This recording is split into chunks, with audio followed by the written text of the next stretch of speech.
नमस्कार दोस्तों, स्वागत है आपका आपके अपने चैनल VRB एजुकेशन में। तो आज हम करने वाले हैं केमिस्ट्री के 20 महत्वपूर्ण PYQ और कल हमने इसके फिजिक्स के 20 महत्वपूर्ण PYQ किए थे। ठीक है, तो समय का ध्यान रखते हुए अपनी क्लास को स्टार्ट करते हैं। क्वेश्चन नंबर 1 है हमारा, पानी का जो रासायनिक सूत्र होता है तो क्या होता है। तो मुझे लगता है कि ये आज का हमारा सबसे इजी क्वेश्चन होगा। ठीक है, जो पानी का सूत्र है ये सबसे इजी क्वेश्चन है और आई थिंक ये सबसे बनता ही होगा। तो इसका राइट आंसर क्या हो जाता है, option number B is the right answer. ठीक है, H2O2 क्या हो जाता है, तो ये हमारा हो जाता है हाइड्रोजन परऑक्साइड। ठीक है, तो इसका ऑप्शन बी बिल्कुल सही जवाब है। नेक्स्ट क्वेश्चन देखते हैं। क्वेश्चन नंबर 2 है हमारा, जो pH होता है, pH बराबर जो 7 है दिया हुआ है यहाँ पे, इसका अर्थ क्या होता है। तो अम्लीय विलयन, क्षारीय विलयन, उदासीन विलयन या अज्ञात। तो इसका राइट आंसर क्या हो जाता है, option number C is the right answer. ठीक है, pH वैल्यू है जो हमारी ये 7 है। अगर 7 के इस तरफ जाता है, क्योंकि जो हमारी pH वैल्यू होती है वह 0 से 14 तक मानी जाती है। ठीक है, तो अगर 7 के पहले जाता है, ये pH की जो वैल्यू है 7 के पहले जाती है तो ये हमारा अम्लीय होगा। ठीक है, और अगर 7 के बाद जाती है 7.1 से 7 से ज़्यादा जितनी वैल्यू हमारी जाती है तो ये हमारी क्षारीय हो जाता है। ठीक है, यहाँ पे बताती हूँ, जो हमारा pH होता है, ठीक है, ये जो pH होता है तो pH का मान कितना होता है, तो pH का मान होता है 0 से हमारा 14 तक। ठीक है, ये हमारी 7 वैल्यू है और जितनी भी वैल्यू हमारे इस साइड आएंगी 7 के पहले तो वो सभी वैल्यू हमारी अम्लीय हो जाएंगी। ठीक है, और जितनी भी हमारी 7 के बाद जाने वाली वैल्यू हैं ये सभी क्षारीय होंगी। ठीक है, तो ये आपको दोनों पॉइंट ध्यान रखना है। तो इसका सही जवाब हमने क्या देखा, तो इसका सही आंसर हमने देखा option number C is the right answer. ठीक है, क्योंकि जो हमारा 7 होता है वह उदासीन होता है। ठीक है, ना तो यह क्षारीय होता है और ना ही यह अम्लीय होता है, यह उदासीन बिंदु पाया जाता है हमारा 7 पे। ठीक है, तो इसका ऑप्शन सी बिल्कुल सही जवाब है। नेक्स्ट क्वेश्चन देखते हैं। क्वेश्चन नंबर 3 है, खाने के नमक का सूत्र क्या होता है। तो Na2CO3 होता है, NaCl होता है, KCl होता है या NaOH होता है। तो इसका राइट आंसर हो जाता है option number B is the right answer. ठीक है, जो हमारा NaCl होता है इसको हम सोडियम क्लोराइड बोल देते हैं, यह हमारे खाने के नमक का सूत्र होता है। ठीक है, ये हमारा Na2CO3 हो जाता है सोडियम कार्बोनेट। ठीक है, KCl हो जाता है पोटेशियम क्लोराइड और NaOH हो जाता है हमारा सोडियम हाइड्रोक्साइड। ठीक है, तो ये सभी के नाम मैंने बता दिए हैं, इसका ऑप्शन बी बिल्कुल सही जवाब है। ठीक है, नेक्स्ट क्वेश्चन देखते हैं।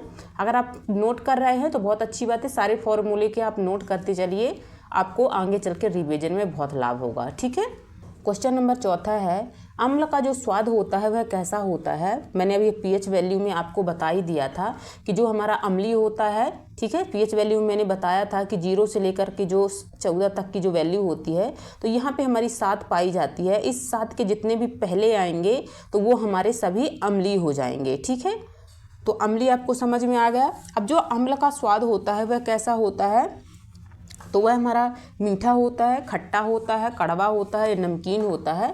इसका राइट आंसर हो जाता है option number B is the right answer. ठीक है, जितने भी हमारे अम्ल होते हैं वे सभी खट्टे होते हैं और जितने भी हमारे क्षार होते हैं वे सभी कड़वे पाए जाते हैं। ठीक है, इसका ऑप्शन बी बिल्कुल सही जवाब है। ठीक है, नेक्स्ट क्वेश्चन देखते हैं। क्वेश्चन नंबर 5 है, सोडियम धातु को किस द्रव में रखा जाता है। तो जल में, केरोसिन में, अम्ल में या तेल में।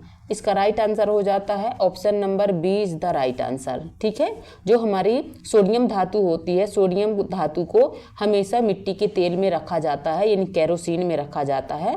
ठीक है, जो हमारा फास्फोरस होता है तो उसको हमेशा जल में रखा जाता है। ठीक है, तो इसका ऑप्शन बी बिल्कुल सही जवाब है। नेक्स्ट क्वेश्चन देखते हैं। क्वेश्चन नंबर 6 है हमारा, H2SO4 का नाम क्या होता है। नाइट्रिक अम्ल हो जाता है, सल्फ्यूरिक अम्ल हो जाता है, हाइड्रोक्लोरिक अम्ल हो जाता है या कार्बोनिल अम्ल हो जाता है। इसका राइट आंसर हो जाता है option number B is the right answer. ठीक है, H2SO4 जो होता है वह हमारा हो जाता है सल्फ्यूरिक अम्ल। ठीक है, नाइट्रिक अम्ल का फॉर्मूला मैंने यहीं पे लिख दिया है, HNO3 होता है हमारा, हाइड्रोक्लोरिक HCl होता है और कार्बोनिल एसिड हो जाता है H2CO3। ठीक है, तो इसका ऑप्शन बी बिल्कुल सही जवाब है। नेक्स्ट क्वेश्चन देखते हैं। क्वेश्चन नंबर 7 है हमारा, जंग लगने की जो प्रक्रिया होती है वह क्या होती है। ठीक है, तो ऑक्सीकरण होती है, अपचयन होती है, न्यूट्रलाइजेशन होती है, संघनन होती है। तो इसका राइट आंसर क्या हो जाता है? तो इसका राइट आंसर हो जाता है हमारा option number A is the right answer. ठीक है, ऑक्सीकरण की प्रक्रिया से ही लोहे में जंग लगना प्रारंभ होता है। ठीक है, तो जंग का फार्मूला क्या होता है? तो जंग का फार्मूला होता है Fe2O3 × XH2O। ठीक है, ये फार्मूला आपको ध्यान रखना है दोस्तों। कई बार एग्जाम में यहाँ से सीधा क्वेश्चन बना हुआ है कि जंग के जो फार्मूला होता है उसका जो जंग का सूत्र होता है वह क्या होता है। तो आपको ये ध्यान रखना है Fe2O3 × XH2O। ठीक है, तो इस क्वेश्चन का आंसर हो जाता है ऑप्शन ए बिल्कुल सही जवाब है। नेक्स्ट क्वेश्चन देखते हैं। क्वेश्चन नंबर 8वां है हमारा, CO2 गैस का उपयोग कहाँ होता है?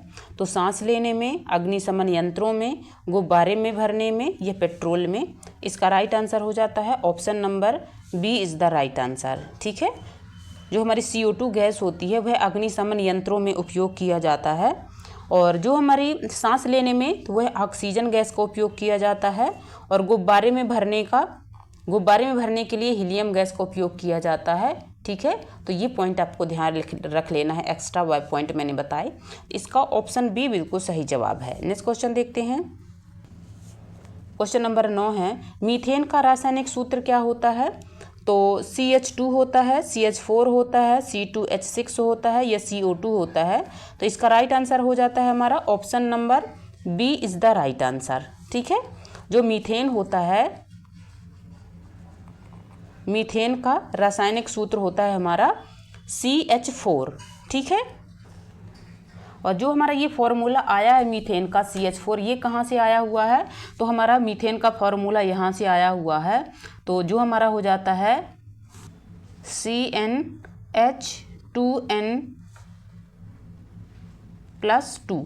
ठीक है, अगर हम C के स्थान पर एक रखेंगे तो हमारा आ जाता है C, और यहाँ पे आ जाता है ये एक, हमारा N के स्थान पर 1 हो गया तो यहाँ पे आ जाता है हमारा 4। तो ये हमारा यहाँ से मीथेन बन जाता है। ठीक है, इस फॉर्मूले से हमारा मीथेन बनता है। तो आपने 3 नाम जरूर सुने होंगे, एल्केन, एल्कीन और एल्काइन का। ठीक है, एल्केन, एल्कीन और एल्काइन, आपने इन तीनों के नाम सुने होंगे। इनके फॉर्मूला भी आप याद रख लीजिए। जो हमारा एल्केन का होता है कि मैंने जो अभी बताया, ठीक है, तो ये हमारा हो जाता है CnH2n+2। जो हमारा एल्कीन का होता है तो CnH2n हो जाता है, और जो हमारा एल्काइन का होता है तो एल्काइन का हो जाता है CnH2n-2। ठीक है, तो ये तीनों फॉर्मूला आप याद रख लीजिएगा, ये बहुत ज़्यादा पूछे जाते हैं एग्जाम में। ठीक है, तो हम इसी में रख के फॉर्मूले, अगर n की जगह पे 1 रखेंगे तो हमारा क्या आ जाएगा, n की जगह पे 2 रखेंगे तो क्या आ जाता है। ठीक है, अगर यहाँ पे एन लगता है, इन लगता है या आइन लगता है तो आपको ध्यान रख लेना है कि ये हमारा एल्केन से बना हुआ है एन, और एल्कीन से इन बना हुआ है, और एल्काइन से आइन बना हुआ है। ठीक है, तो मुझे उम्मीद है कि आपको समझ में आया होगा। ठीक है, तो इसका राइट आंसर है हमारा ऑप्शन बी। ठीक है, ऑप्शन बी बिल्कुल सही जवाब है। थोड़ी एक्स्ट्रा पॉइंट इसके समझ ही लेते हैं। मैंने तीनों फार्मूला यहाँ पे लिख दिए हैं। ठीक है, अगर नोट डाउन करना चाहें तो आप नोट डाउन कर सकते हैं। ठीक है, नेक्स्ट क्वेश्चन देखते हैं। क्वेश्चन नंबर 10वां है, सबसे हल्की गैस कौन सी है? तो हीलियम है, नाइट्रोजन है, हाइड्रोजन है या ऑक्सीजन है। इसका राइट आंसर है option number A is the right answer. ठीक है, जो सबसे हल्की गैस होती है तो वह होती है हमारी हीलियम, और यह हीलियम जो होती है तो यह गुब्बारे में भरने के काम आती है। ठीक है, नाइट्रोजन का फॉर्मूला, नाइट्रोजन का क्या हो जाता है? तो नाइट्रोजन का N होता है, हाइड्रोजन का H होता है और ऑक्सीजन का O होता है। ठीक है, तो ये फॉर्मूले भी आपको ध्यान रखना है। इसका ऑप्शन ए बिल्कुल सही जवाब है। नेक्स्ट क्वेश्चन देखते हैं। क्वेश्चन नंबर 11 है, धातु की पॉलिश खोने को क्या कहते हैं? जब धातु होती है जो पॉलिश अपनी खोने लगती है तो उसको क्या कहते हैं? तो जंग लगना कहते हैं, ऑक्सीकरण कहते हैं, संक्षारण कहते हैं या धूमिल होना कहते हैं। इसका राइट आंसर है option number D is the right answer. ठीक है, जो धातु होती है जब पॉलिश खोने लगती है तो उसको हम धूमिल कह देते हैं। ठीक है, तो इसका ऑप्शन डी बिल्कुल सही जवाब है। और जंग लगना तो मैंने आपको बता ही दिया, जंग का फॉर्मूला क्या होता है। ठीक है, और ऑक्सीकरण के द्वारा ही हमारा जो जंग लगना प्रारंभ होता है। ठीक है, जंग का फॉर्मूला पुनः एक बार फिर से बता देती हूँ। इसका फॉर्मूला होता है Fe2O3 × XH2O। ठीक है, यहाँ मैंने एक्स्ट्रा पॉइंट डाले हुए हैं, आप पॉज करके इसको देख लीजिएगा थोड़ा सा। तो जो हमारा मुख्य रूप से जो ऑक्सीकरण होता है, ऑक्सीकरण का जो कारण होता है, ठीक है, तो यह एक रासायनिक प्रक्रिया होती है जिसमें जो धातु होती है तो हवा और नमी के संपर्क में आने पर ये चमकदार सतह जो होती है वह खो देती है। ठीक है, इसी को हम धूमिल होना बोल देते हैं। नेक्स्ट क्वेश्चन देखते हैं। क्वेश्चन नंबर 12 है, नींबू में कौन सा अम्ल पाया जाता है?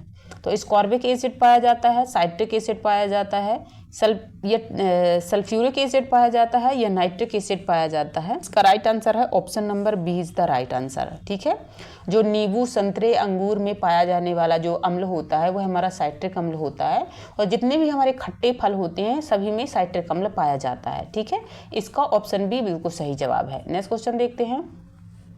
क्वेश्चन नंबर 13 है, गंधक का रंग कैसा होता है? तो सफ़ेद होता है, पीला होता है, नीला होता है या भूरा होता है? इसका राइट आंसर है option number B is the right answer. ठीक है, जो गंधक होता है तो गंधक हम किसको बोल देते हैं? तो हम सल्फर को बोल देते हैं। गंधक हम बोल देते हैं सल्फर को।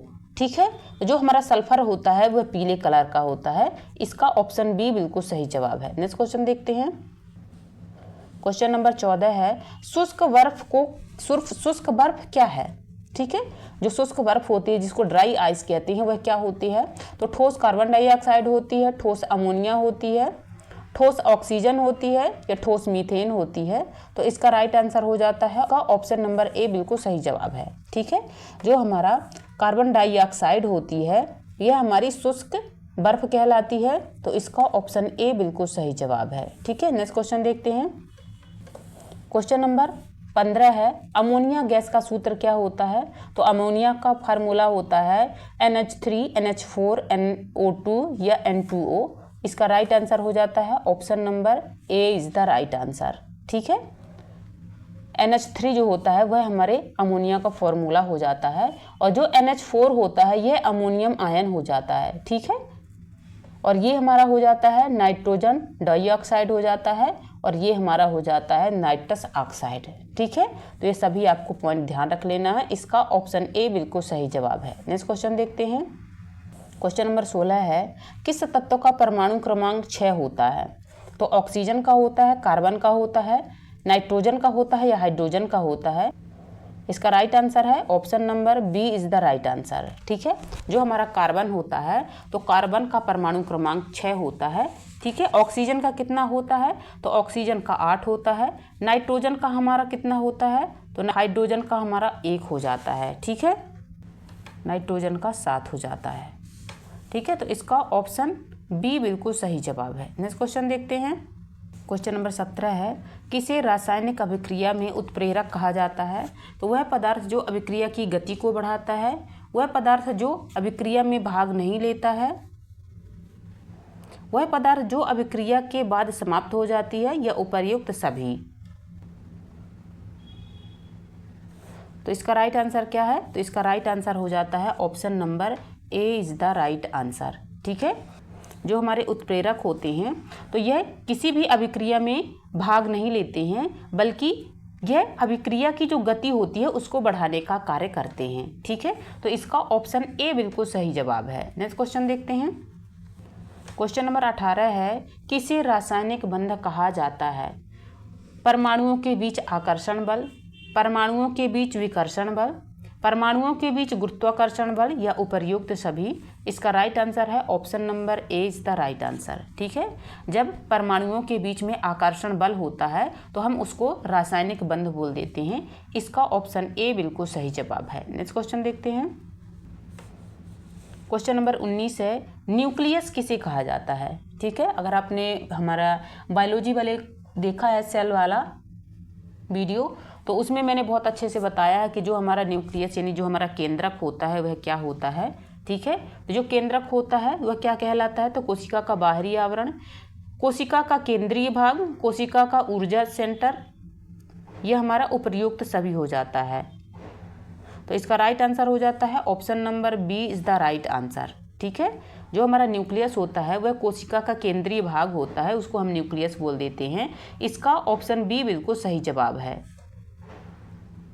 क्वेश्चन नंबर 20 है, किसे ऑक्सीकरण कहा जाता है। ठीक है, ऑक्सीकरण किसको कहेंगे, तो ऑक्सीजन का अवशोषण होगा तो उसको कहेंगे, इलेक्ट्रॉन का त्याग करने को बोलेंगे, या हाइड्रोजन का अवशोषण, या उपर्युक्त सभी। तो इसका राइट आंसर क्या हो जाता है, इसका राइट आंसर हो जाता है option number B is the right answer. ठीक है, इलेक्ट्रॉन का त्याग करना यह ऑक्सीकरण का यह मूल गुण माना जाता है इसका। ठीक है, तो इसका ऑप्शन बी बिल्कुल सही जवाब हो जाता है। ठीक है, तो दोस्तों हमारे केमिस्ट्री के पूरे 20 क्वेश्चन हो चुके हैं और उम्मीद है कि आपको क्लास बहुत अच्छी लगी होगी। मैंने एक्स्ट्रा पॉइंट भी बताए हुए हैं आपको काफ़ी कुछ। ठीक है, ये 20 क्वेश्चन के स्थान पर आपको कम से कम 30 क्वेश्चन हो गए होंगे। ठीक है, तो आपको अगर वीडियो पसंद आता है तो वीडियो को लाइक कर दीजिएगा, चैनल को सब्सक्राइब कर लीजिएगा। अपनी क्लास को यहीं पे विराम देंगे। यहाँ तक बने रहने के लिए सभी का बहुत बहुत धन्यवाद।